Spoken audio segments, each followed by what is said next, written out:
Hello and welcome to Forever Rugby on Forever Sports. And some breaking news as SA Rugby has announced a loss for the financial year of 2022, despite this being record income for the union. And it's a little bit worrying, I suppose, I think, looking at it. And when you start to sort of dive deeper, it looks like it's going to be a long sort of haul for another sort of 2 years, really, before you can probably start posting a profit or a net gain because of the cost of the URC. And it's going to be interesting as we sort of go look in the next couple of years how SA Rugby sort of navigate this time. And we are still obviously still reeling from COVID and the fact that we've had to sort of really sort of tighten the belt. And also with the change of long-term strategy, that has come with a massive cost. At the end of the day, we pulled out of Sanzar, which used to see us gaining 160 million rand. And instead, we're now playing in both the EPCR and Vodacom URC competitions, which is now costing us 330 million rand. So, I mean, it's a net turnaround of basically $500 million rand that we are now sort of having to try and account for with the difference in decision. So, yeah, before we sort of go through some of the summaries of the financial report, which is available on the SA Rugby website, the Springboks.rugby, you can go download the full 184 financial report and go and look at exactly where all the money is being spent. But before we sort of go into some of the sort of the summaries, please do smash like on the video. Please do subscribe to the channel as well. So our revenue has rose from 1.28 billion rand in 2021 to 1.54 billion. So that is a very big positive.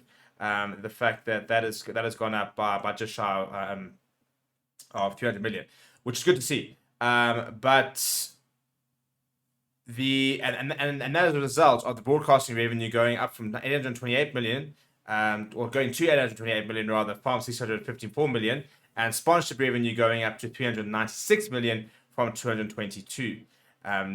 But there is still a deficit of 2.62 million rand, which is not too bad actually, if we're being completely honest.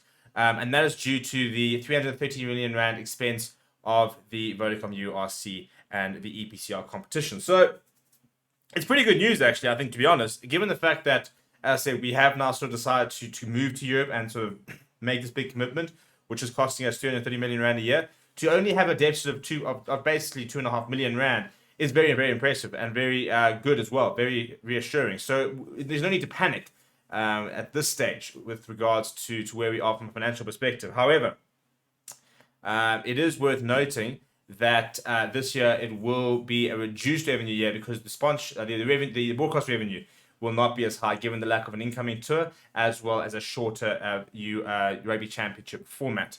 So let's go through the report, shall we? So Tian Oberholzer, who's currently the SA Rugby CEO, said, from being a recipient of net income from Vodacom Super Rugby as a founding member of Sanzar, we are now a net contributor to European Club Rugby as our participation costs on the way to once again becoming a net recipient in the medium term. Historically, SA Rugby might net around 160 million rand from Sanzar, but we are now in a situation where we're having to pay our way into an already established entity.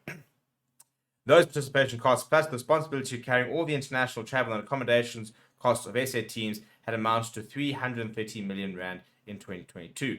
Mark Alexander, who's the president of SA Rugby, said the continued investment in the Vodacom URC and EPCR competitions is essential as we carve our way to full membership and shareholding, even though the financial aspect of this pathway is hurting us in the short term. The long-term goal and returns that will come will validate the position both from financial and high performance points of view. Our participation in the Vodacom URC and EPCR happened in quick succession and came at significant cost to Saru, but the commercial opportunities to be realized within the next 2 to 3 years will render the competitions profitable and strengthen the financial sustainability of South African rugby. Oberholzer warned that SA Rugby will have to continue with austerity measures in its other activities until the successful conversion to shareholder status at the conclusion of the 2024 to 2025 season. Right, so it is not the end of next season, it is at the end of the season after, where SA Rugby will become full members, full shareholders of the EPCR and URC competitions, where we will then start to get money from them. So it's still a long and very sort of interesting journey and you know, for teams with private investment like the Sharks, for example, I think they can obviously cope a lot better. But teams like the Lions are in a lot of trouble because it doesn't look like they're going to get a lot of money coming in from these competitions for the next sort of 3 years, really. If we look at also some of the big costs, we obviously had a lot more teams coming back into it. So it says the return to full rugby activity resulted in the return to pre-COVID sort of level of participations. It was costing us 280 million rand. For the Springboks and other national teams, is now up to 347 million rand. And that includes extra camps, Rugby World Cup warm-up matches, junior Springboks teams going overseas, under 18 series, for example. But the biggest cost is the URC and EPCR, because what was 292 million rand in the first season has risen to 429 million rand. And that is because of the EPCR competition. There's also a significant increase in player insurance and image right costs, which have gone from 73 million rand to 104 million rand. So it is all costing us a lot of money. But he said that the expenditure was justified by improved results on the income side. He said that 9 new companies joined the SA Rugby family in 2022, while another 5 either renewed, returned, or added their sponsorship portfolio within the sport. The appeal of the team and the sport is in good health. At provincial level, distribution to SAR's 15 members accounted for 285 million rand in expenses, although the return to pre-COVID levels will only be possible in 2023. And to the other numbers, loans to member unions of 84.7 million rand in the accounts highlights the need to continually address the financial health of the game, as being required in every rugby federation in the world.